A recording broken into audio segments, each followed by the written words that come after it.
Hello, hello, hello, and Hello. welcome to the Be the CEO of Your Life live show. And I'm Yvonne Dam of Amazing Self Coaching, and I help ambitious business owners to work less and achieve more so that they can finally enjoy life. And today is a very special day and a very special show because Adina is here with me. Hi. And I actually just want to dive straight in. I think, I always say this, so I need to say it again today. Good morning, good afternoon, good night, wherever you are. I'm happy that you're here, and I'm happy that you're joining the Be the CEO of Your Life live show. If you have any queries now or maybe afterwards, just leave them in the comments and we'll definitely come back to you. And when you do it during the show, we'll actually answer any questions you may have. So, Adina, I'm happy that you're here. Can you introduce yourself for those who don't know you?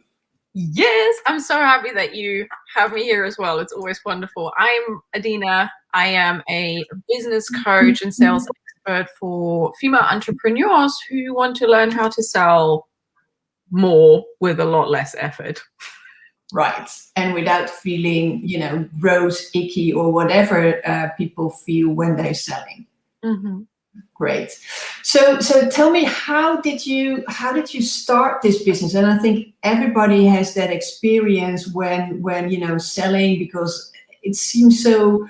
A lot of my clients, and I had that as well, is that you feel like you're pushing something down someone's throat, and that's the last thing you want to do. But then again, if you're not selling, you don't have a business, right? So how did you start your business? How did I start? I'm going to try and keep it brief, but because I want to say it's a fun story. It probably isn't, but we'll see where it leads us. I worked in IT sales for over 7 years, and it's not something that I planned. It's just something that I have gone into because I started living, I moved to the UK back in 2008, and some guy that my brother worked with was like, hey, your English is pretty good. You want to come work in an office? And I worked as a waitress back then. And I'm like, yeah, salary, weekends off, sure, count me in. I'll do it. And so since then I worked in IT sales, and I hated it.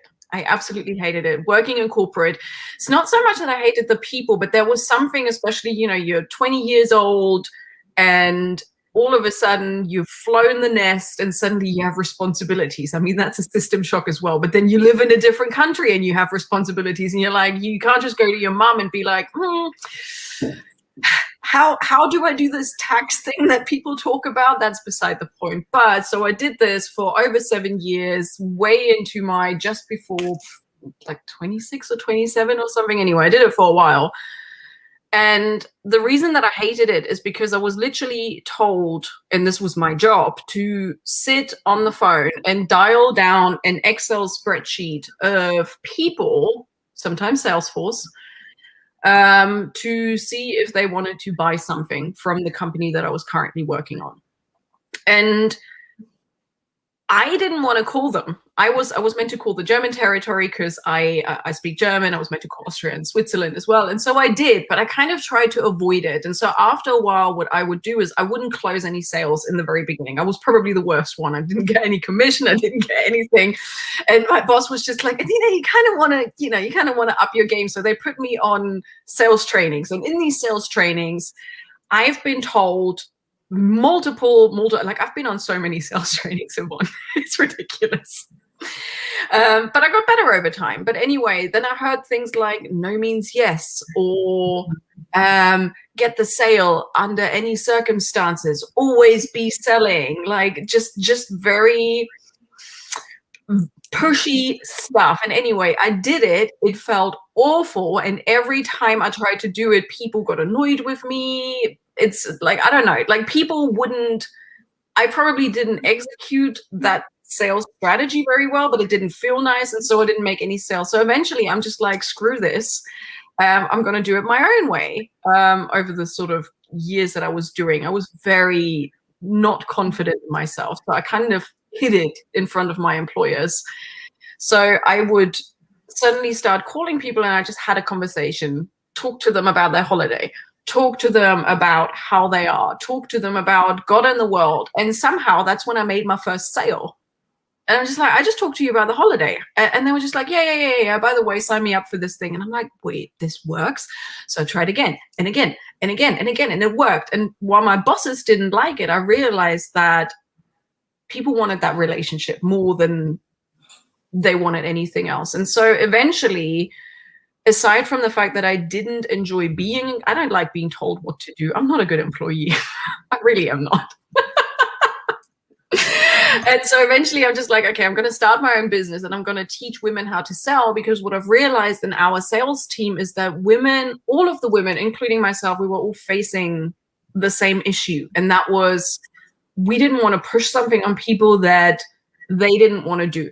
Not that the people at the other end weren't aware that we were selling something. They were also in corporate and doing their job, but it's almost like they needed a break. They needed a break from talking about business. And so I'm like, well, what if we can give that to them? What if we can make that experience a pleasurable one? And all of a sudden people just saw a lot more success with that. And that's kind of how I started to get into teaching women how to sell in a way that is just so much easier, that doesn't feel like a sale almost.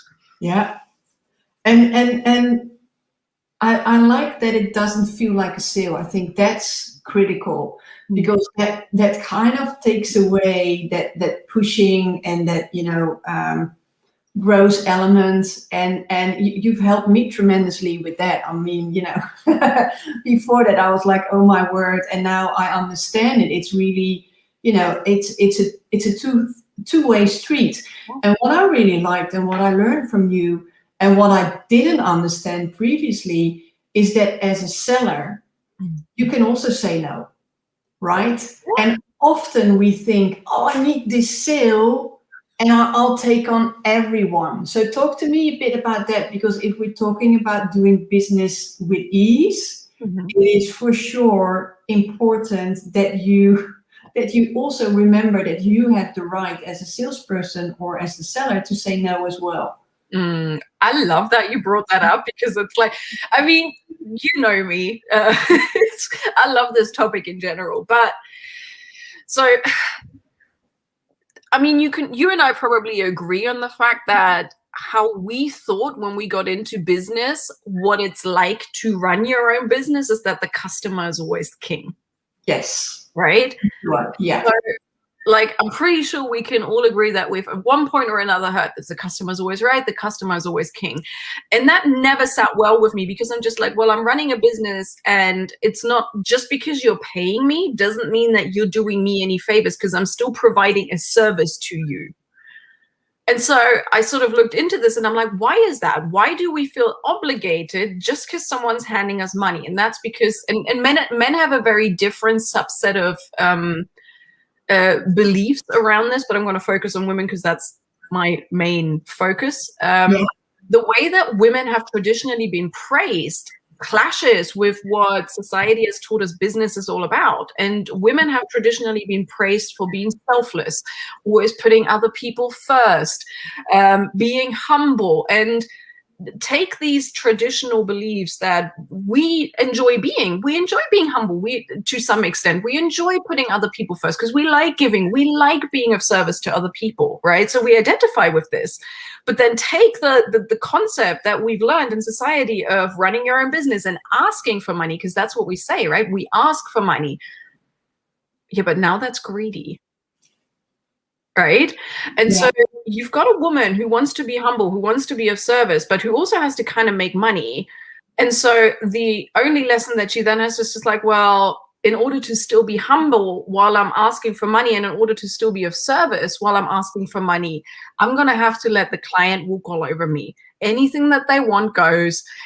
It's totally okay if they ask for something that I'm not actually doing. And so I needed to find a way where I can communicate like, hey, actually, it's of the highest good for everyone involved, right? When your boundaries are taken care of as a business owner, because that means that it's clear to the client, but it also means it's actually a good thing that sometimes we say no to someone, because we've all been there. We've taken on clients we've said yes to when we wanted to say no to them, and we're just like, oh my god, they're more work than what I'm like. I'm not paid enough for this. Yeah, and it never ends well either. Yeah, it never ends well, and so we have to kind of ask ourselves, at what point do we start trusting that actually, you know what, my expertise, I know where I stand. Maybe this person isn't perfect. Yes, I could help them, but maybe I don't want to help them because there's a personality issue. Yes, the money would be nice, but it's actually, I'm going to make a loss. Even if they pay me, I'm going to make a loss. Yeah. Right? And we need to start seeing that the payment in and of itself isn't the only profit that we're making. Because why are we in business in the first place? Likely because we wanted to be free of corporate. We wanted to have our own business. We wanted to have our own free time. We wanted to have agency over who we work with. Yeah. One of the first steps that we need to take. We actually need to have agency over who we want to work with. And if there's someone we don't like, if there's someone we can't help, then isn't it in everyone's best interest if we point them in the direction that they need to go, or stick to our boundaries and say, hey, you know what? I don't think I'm the right fit, but here is someone who might be. And that makes it a lot easier, right? If you can say, no, not me, but why don't you go too? Because saying no is still the hardest thing. And especially when you need the money, I think we need to touch on that a bit more. Mm-hmm. But if you're going to say no, but why don't you go too? Or you give them some of your, I don't know, we all have things that we can share that people will like. But I found that if I can say, go to that person because they might help you, then you feel so much better. You're doing the other person a favor as well because they have a warm, referral, which always helps. And it's like a win-win for everyone.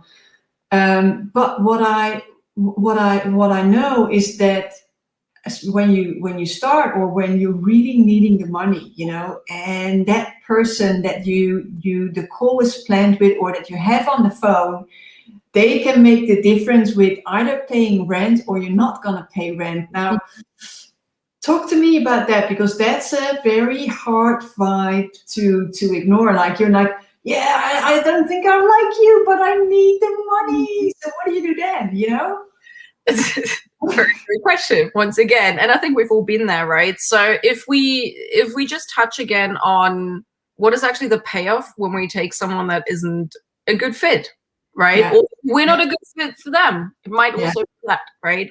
Yeah. If we touch on what is the trade-off for everyone involved, not just for us, because what I don't like in traditional sales models is that it always puts someone in an alpha position. Someone's always higher. Yeah. That's never going to feel good. If you try to control someone, if you're trying to look down on someone, that's never going to feel good. I prefer seeing as and you know my analogy. I consider it's like dating and sex. Go for the analogy. I say sales and sex are very similar, because it's about consent, right? Like, you're not going to enjoy hopping into bed with someone when you feel that someone's shady, when you feel like someone's overpowering you, when you feel like there's something that they're hiding from you, right? And so it's an equal thing. And so there has to be a mutual consent. There has to be a mutual understanding of like, hey, yeah, I trust you, and yeah, I trust you. And so what is the trade-off that we take for both parties involved if we're looking at it from a standpoint that both of them are equal, that we're building this relationship? Well, if you're taking on someone because you really need to get laid, right? Again, this is like the analogy. What's the trade-off for you in the morning? You're going to feel gross in the morning, right? You probably don't know where you wake up. You don't know where that guy's been before, right? To sort of get back on the original. Getting even more graphic, yeah. You said to go for it. Right, yeah. But basically what the same thing happens when we take on someone, we're just like, oh my God, I could really use the money. Well, okay, so they pay you the money and you get the instant gratification. But what happens then? You work with them for a month potentially, and your self-confidence is going down the drain. What does that do to your marketing? Well, it's very likely going to stop. What does that do to your future leads? They're going to dry up, right? And so just by using that one client, and again, if you have bulletproof confidence, by all means, go ahead and take that client. I don't think it's ethical. It's not what I teach. I don't ever think that we should work with someone who we don't want to work with or can help. But by all means, if you're just like, damn, I need the money, and you have bulletproof confidence, fine. But I can guarantee you in 99% of the cases, and I know that both of us have been there at one point or another, that blow to your confidence, your self-esteem is worth so much more than that one payment that someone gives you. Yeah, I hear you. Yeah. Because you're losing out on leads, you're losing out on future sales, you're losing out on credibility, on creativity. Yeah, you know, for me, what really happened was at a certain point of time in my business, I still remember I woke up on a Monday and I thought, I don't want to go to work. And I was really shocked, because how can you not wanting to go to work when you own your own company? Yeah. And I really had to dig deep, and I thought, okay, well, the truth be told, I work with a lot of clients which are not my ideal clients. And I wasn't, you know, disliking them. They were just not my ideal clients. And it was just, and it grows, you know, there's one client where you go like, no, I don't know. And then there's next, and it for me, it was a sliding scale, but downward sliding scale. And it really had sucked out of all the joy of me working. And then it takes a long time to build it back up. It was also really taking, you need to define, and you need to have quite a clear picture of what your ideal client is. And something else I think, I would like you to embark on is what you also taught me is qualities, right?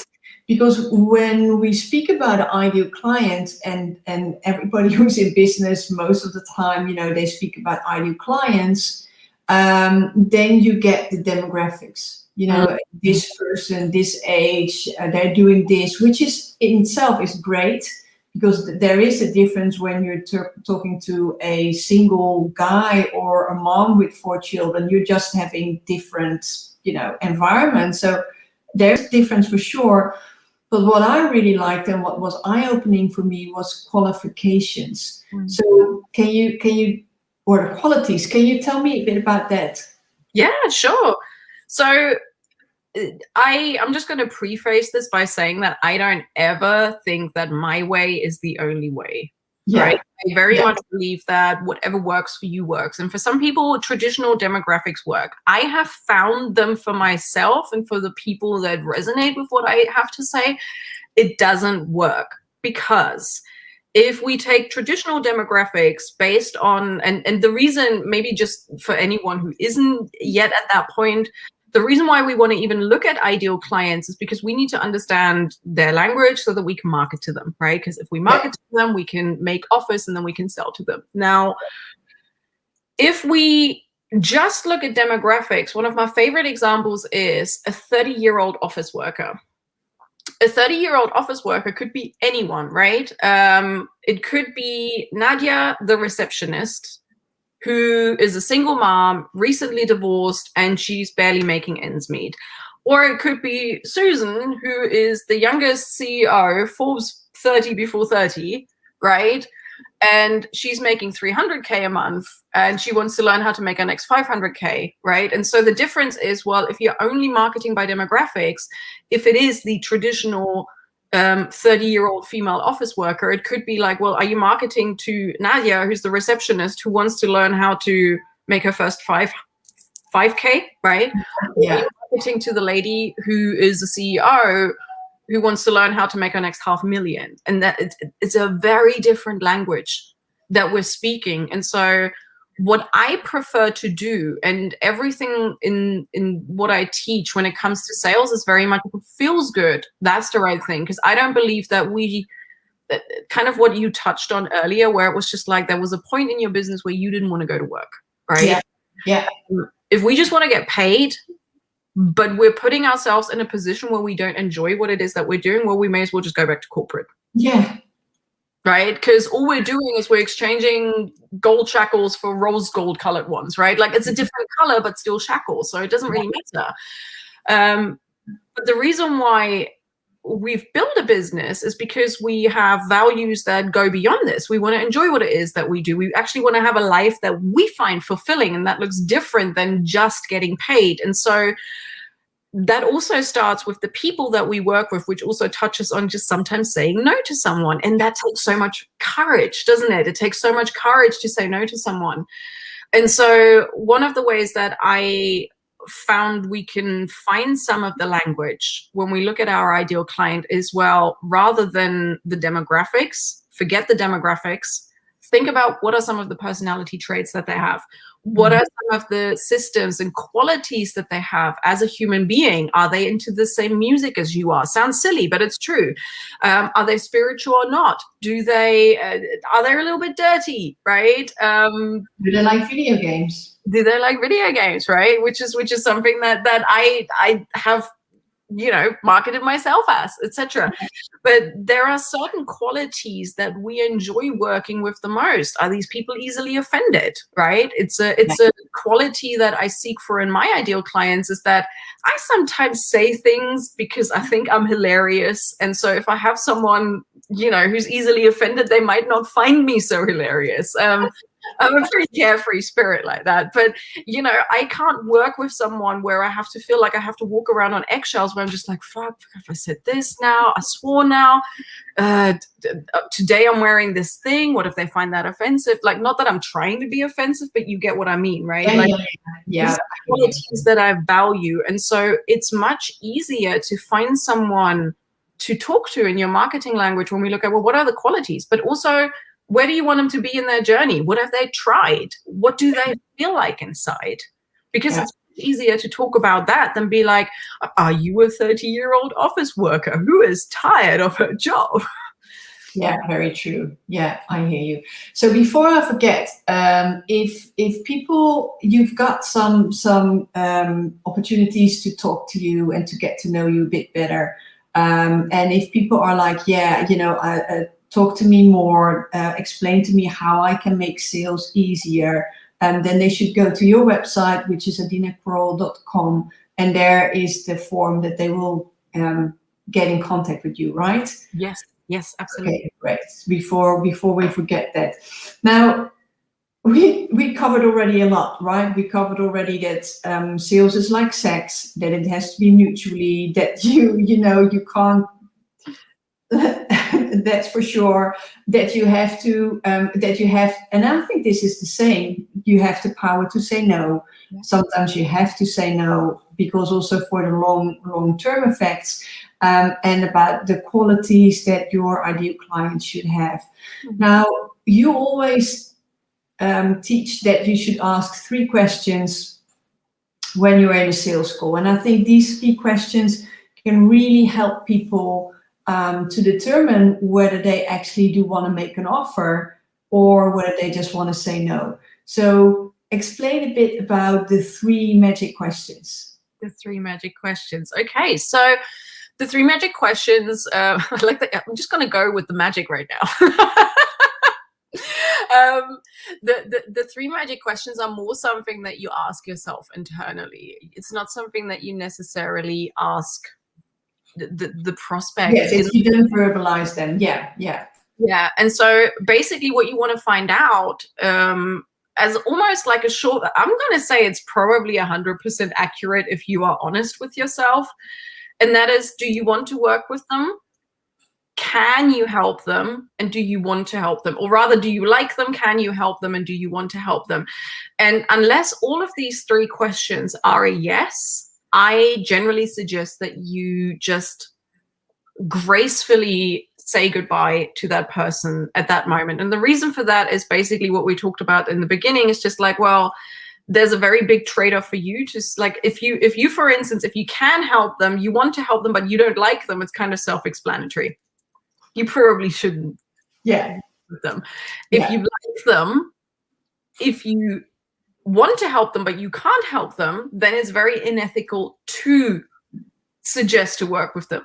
If you like them, if you want to, if you can help them, but you don't want to help them, again, very self-explanatory, right? So unless all of these 3 questions are a yes for yourself internally, I say cut the call short, right? doing yourself and your client a favor, because ultimately the reason why we're in business is because we want to help people, and we're not helping anyone when we're not being honest with ourselves. But also, there is no service to our clients if we're being shady for the sake of a payoff.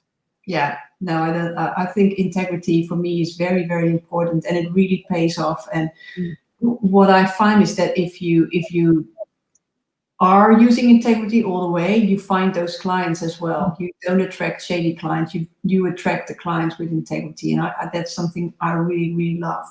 And there was something else that I was thinking. Yes, those 3 questions, the internal questions, because you're right, you're not saying, let me see whether I really like you. I think I didn't like your joke, so I'm sorry, we can't work together. It's not like you. I think that's not how it's going to work. But what it did instill in me, and again, it's like when you have a, no, because all of a sudden we've got a lot of questions.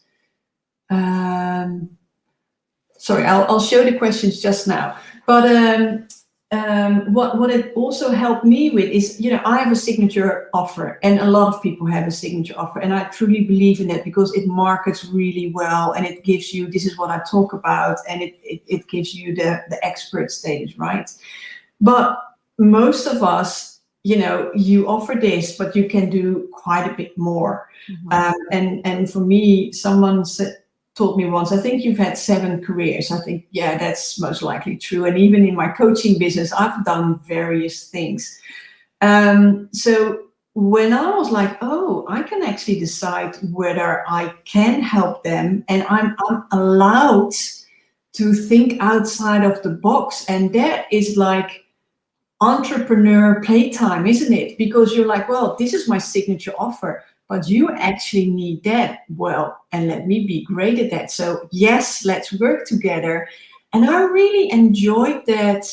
It opened up so many opportunities for me just by asking, can I help them? Okay, hold on. I'm gonna, great advice proves credibility. Yeah, I'm with you, Will. Marcella saying hello, hi. 100% love this conversation, Laura. It has been a great help. Thank you to both of you. Great. And Will, the golden rule, treat others like you want to be treated, is fundamental. Yeah, and Will, I have read an amazing book. Sorry, I'm not gonna, I don't know where it is, but it's somewhere close. I've read an amazing book, and I was with you, and I worked at a company where this was one of the values they stood for. And I always thought it was great. But what I've learned is that this is, I can't pronounce it correctly, so excuse me, there you go. Reciprocity? Yes, that's the word, thank you. Took me so long. Took me so long to learn this. I literally studied that word. It's anyway, I love it, and I love the thinking behind it. But what I've learned from, it started in a book, and I've seen it in practice again and again, treats others like they want to be treated, because we're all different. And for example, I'm not a vegetarian, but some of my friends are, and if I would treat them like I want to be treated, I would serve them meat. But if I treat them like they want to be served, I would treat them something, vegetarian. So I agree, Will, but I always take it a notch further. Sorry, this is just my, how do you say it? Important. Yeah, integrity is definitely important. Okay, those were the comments I wanted to share, and we're coming to the end. So Adina, is there anything we haven't touched on, or you want to ask, or you want to share before we close today's show? No, I think we've touched on pretty much anything. Like, do yourself a favor and allow yourself to say no to someone when it doesn't feel 100% right, because someone will come along. And they'll also be a lot more thankful for you in the future. They'll likely refer people to you just because you were honest, which means you probably also have business by saying no to someone. So if you take nothing else away from that, I hope you will take that with you. Great. Okay. And then, yeah, I'm not going to say the word. Yeah. I'm I'm just gonna leave it at that. Yeah. No, but I like, actually, I think this is a good closing statement. By you saying no to someone, but referring them and respecting them, and being very clear and staying in your integrity, you're not doing them a favor, but in the end, you might do yourself a favor, because it happens that people then say, oh, it wasn't the right fit for me, but I'm pretty sure it's the right fit for you. So you're not burning bridges, you're building bridges, if anything. Yeah, you're strengthening them. And it's happened to me, and it certainly happened to my clients, where they got a referral from the person that they have turned down, and they were just like, oh, I thought they'd be mad. But no, actually, they've become a lot more loyal because of that. Yeah. Yeah. And I think this is a great closing quote for us today. When you say yes, make sure you're not saying no to yourself. I think that is great. Thank you, Will, for that one. Adina, thank you so much for being today on the show. Everybody who's been watching, great that you were here. I see you again. I'm thinking about what day it is today. It's Wednesday. Sorry, I had a lot of fun today, so I forget the day, right? It's Wednesday, so tomorrow I'm here again, same time, same place. Thank you so much. See you. Goodbye.